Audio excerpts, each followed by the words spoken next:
क्यों उत्तराखंड का पांचवा धाम कहलाया जाता है बूढ़ा केदार? क्यों यहाँ के लोग केदारनाथ के दर्शन के लिए नहीं जाते? यही केदार है पहले का, तो केदारनाथ में तो पांडवों ने बनाया, तो इसलिए वो द्वापर का मंदिर है ना, केदारनाथ द्वापर का मंदिर है। क्यों इस जगह का नाम पड़ा बूढ़ा केदार? क्या वजह है जो इस जगह की महत्वता लोगों को अभी तक नहीं पता? तो चलिए आज मैं आपको ले चलता हूं बूढ़ा केदार के उन रहस्यों के पास जो आज तक लोगों से अनजान है, जिसे जानकर आप भी बूढ़ा केदार के दर्शन के लिए जरूर आएंगे। दोस्तों आज मैं आ चुका हूँ उत्तराखंड के एक ऐसे जगह पर जिसे उत्तराखंड का पांचवा धाम मानते हैं। यानी उत्तराखंड की जो इस मंदिर की मान्यताएं हैं वो लोगों से अनजान है। क्यों लोगों तक आज तक इस मंदिर के बारे में नहीं पता चला है, वो आज आपको इस वीडियो में पता चलेगा। और बहुत से रहस्यों से आज इस वीडियो के माध्यम से हम पर्दा उठाएंगे। बूढ़ा केदार का मौसम साल भर ठंडा रहता है क्योंकि यह मंदिर समुद्र तल से 4400 फीट की ऊंचाई पर है। आप यहां पर बस, टैक्सी या फिर अपने प्राइवेट वाहन से भी आ सकते हैं। रास्तों में सुंदर दिखने वाले नज़ारे मंत्रमुग्ध करने वाले हैं जो आपको भगवान शिव के धाम तक पहुंचते पहुंचते सारी थकान दूर कर देंगे। मैं भी भगवान के धाम जाने के लिए बस इन सुंदर नज़ारों को देखते हुए पहुंच चुका हूं बूढ़ा केदार मंदिर। तो चलिए बूढ़ा केदार धाम का यह सफर शुरू करते हैं।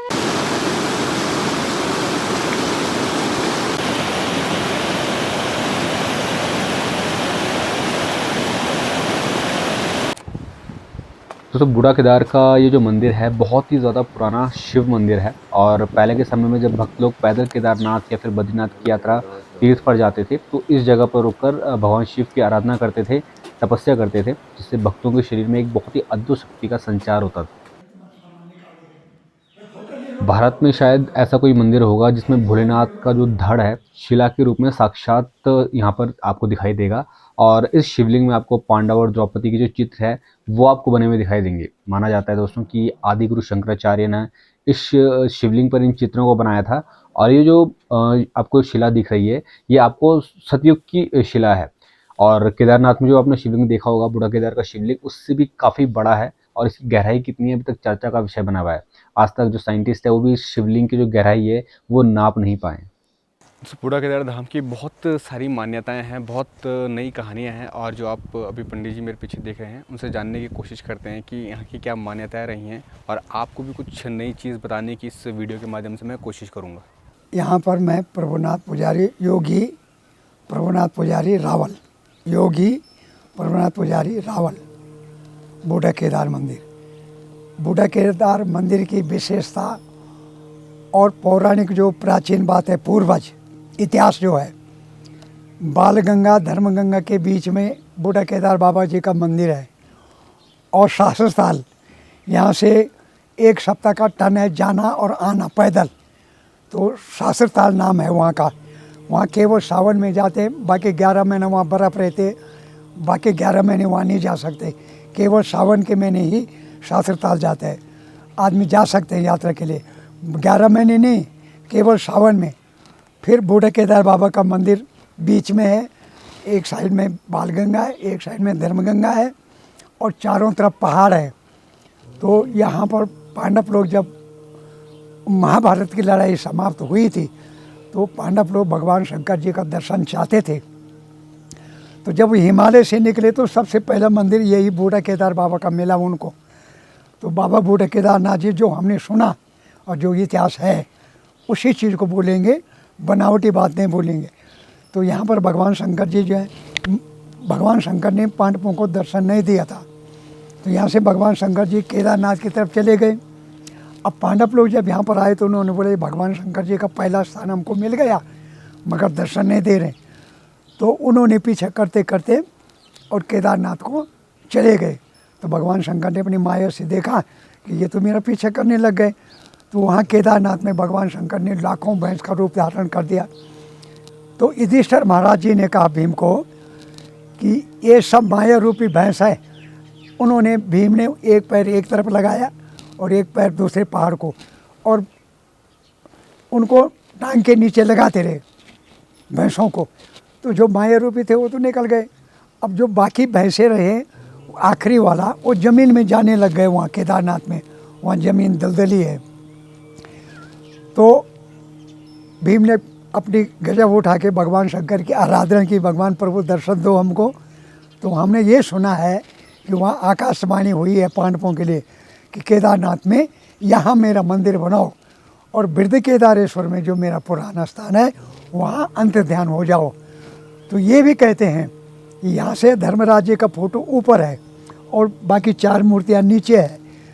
नकुल, सहदेव, अर्जुन और भीम नीचे हैं, और युधिष्ठिर महाराज जो है ऊपर टॉप में है लिंग के।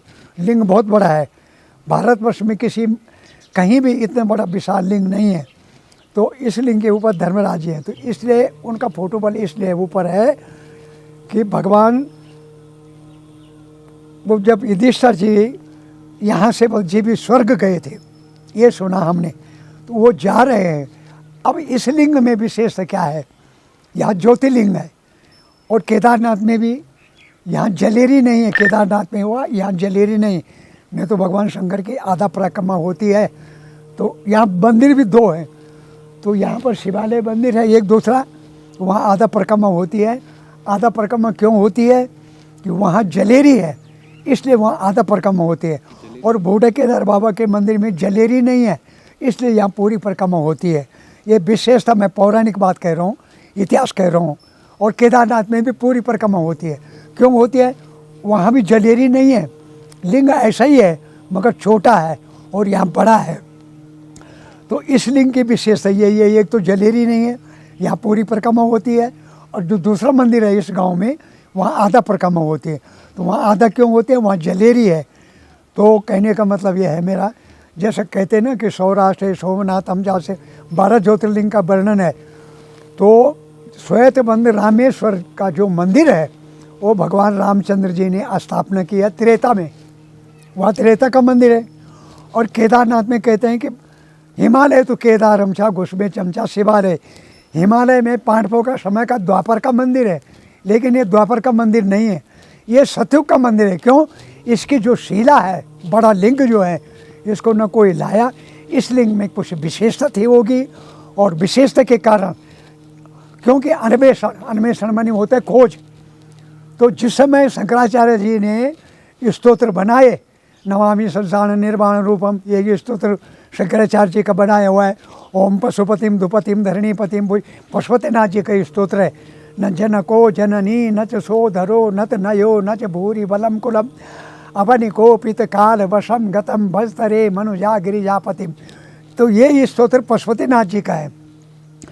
तो जब अन्वेषण नहीं, अब कौन आता, उस समय यहाँ रोड ही नहीं थी, अंग्रेज़ों के टाइम यहाँ रोड नहीं थी, बटिया भी नहीं थी, फिर पहाड़ है, ऊबड़ खाबड़ जगह है, आदमी जा नहीं सकता था। तो यहाँ का जो स्तोत्र है नहीं बना हुआ है। किताब में जो स्तोत्र रत्नावली है उसमें बूढ़ा केदार जी का स्तोत्र नहीं है। क्यों नहीं है ये भी मैं बता देता हूँ, क्योंकि अन्वेषण हुआ नहीं। मंदिर तो सतयुग का है, शिला सतयुग की है। अब जब देश स्वतंत्र हुआ तब रोड बनी, तब लोग आने आवागमन हुआ, नहीं तो पहले कोई नहीं आता था। भाई यही थे नाथ लोग पूजा करते हैं यहाँ, गुरु गोरखनाथ की संप्रदाय वाले। हम नाथ योगी है, योगी संप्रदाय है हमारी नाथ, गुरु गोरखनाथ की संपत्ति से, गुरु गोरखनाथ की जो उत्पत्ति से है, हम लोग यहाँ पर नाथ लोग पूजा करते हैं। पता नहीं कब से करते हैं, 1100 शताब्दी से लेख मिलता है, 1100 शताब्दी से ये समाधियाँ हैं, समाधियाँ पे नाम लिखा है, कौन सा सन 1100 शताब्दी का भी यहाँ पर समाधियाँ बनी है। तो ये पौराणिक चीज़ है। बाकी विशेष क्या बोलना है, बाकी विशेष तो ना बाई टाइम ना भारत टाइम से कितना भी लिख लो तो बोलने के लिए तो बहुत कुछ है, लेकिन जो असली सारांश है वो मैंने बता दिया। और मैंने सुना है जैसे कि यहाँ के जो लोग हैं केदारनाथ इसलिए नहीं जाते हैं कि यहीं केदार है पहले का, तो केदारनाथ में तो पांडवों ने बनाया, तो इसलिए वो द्वापर का मंदिर है ना, केदारनाथ द्वापर का मंदिर है और ये सतयुग का है। ये प्राचीन मंदिर है, इसकी विशेषता यही है। हाँ, अगर इसमें शिला में एक चित्र है तो ये पांडवों के टाइम बना या आदि शंकराचार्य जी के टाइम बना, बाद का निर्माण नहीं है। मतलब लिंग तो प्राचीन है, लेकिन चित्र जो है या पांडवों के समय बना, पांडवों ने बनाया, या आदि शंकराचार्य जी। भाई ये भी मैं मान सकता हूँ, अपना अनुभव, बाकी किसी को कोई पता नहीं है। बड़े बड़े 2 त्रिशूल भी हैं भयंकर, तो कोई कहते हैं कि ये पाताल से आया, एक आकाश से आया, ऐसे भी कहते हैं। फिर ऐसा भी कहते हैं कि कोई गाय दूध देती थी लिंग में। अब क्या पता ये लिंग बंद था या खोला गया, तो वो जब वो गाय वाला ग्वाला था उसने देखा भाई कि यहाँ पर गाय रोज़ दूध देती है, तो क्या पता उस समय भी ऐसा भी इतिहास मिलता है कि कोई गाय जो है इस लिंग को अपना दूध डालती थी। तो ये भी इतिहास है। तो बिना सुन के, बिना प्राचीन काल से या पूर्वज से ये बातें जो है अपने आप नहीं जोड़ी जाती है, ये हकीकत है। दोस्तों, आप जो मेरे नीचे छोटे छोटे ये मंदिर देख रहे हैं, ये जो मंदिर हैं ये इसलिए बनाए गए हैं यहाँ पे ताकि आज तक यहाँ पे जितने पुजारी रहे हैं उन पुजारियों का जब उनकी मृत्यु हो जाती है, जब वो इस दुनिया को छोड़ के चले जाते हैं, तो उनके नाम के यहाँ पे छोटे छोटे ये मंदिर बनाए जाते हैं। तो यहाँ पे काफ़ी सारे मंदिर हैं, 15-20 मंदिर हैं। तो वो इसीलिए बनाए गए हैं उनके प्रतीक के नाम से। ये पंडित जी ने अभी हमें यहाँ पे बताया था। जितना खूबसूरत बूढ़ा केदार का ये मंदिर है उससे भी ज़्यादा खूबसूरत है यहाँ के नज़ारे। और जब भी यहाँ पर आओ तो आपको ये नज़ारे देखने को मिलेंगे। बालगंगा और धर्मगंगा नदी के संगम पर ये मंदिर स्थित है और बहुत ही प्यारा, बहुत ही खूबसूरत और बिल्कुल आँखों को मंत्रमुग्ध कर देने वाला ये नज़ारा बहुत ही ज़्यादा अच्छा लगता है। तो ये था दोस्तों बूढ़ा केदार का संपूर्ण वर्णन, जो कि पंडित जी के मुँह से आपने सुना। काफ़ी पुराने यहाँ पे ये पंडित जी हैं और ये कह रहे थे कि यहाँ पे हर महीने 3 महीने में पंडित जी की शिफ्ट है वो चेंज होती रहती है, लेकिन जो जानकारी है वो आपकी एक ही रहती है। आप अगर ऐसे ही लगातार शिव मंदिरों के बारे में जानना चाहते हैं, उनकी जानकारियाँ समझना चाहते हैं और उनकी मान्यताओं के बारे में जानना चाहते हैं, तो इस चैनल को अभी के भी आप सब्सक्राइब कर लें, क्योंकि आपको मैं अपनी वीडियोज़ के माध्यम से भगवान शिव के करीब ले जाने की कोशिश करता हूँ। मेरे नीचे इस वक्त अभी बालगंगा नदी बह रही है, तो आप देखना चाहते हैं तो वीडियो को सब्सक्राइब जरूर कर लें, चैनल को सब्सक्राइब कर लें, और वीडियो अच्छी लगी हो तो वीडियो को लाइक करना ना भूलें।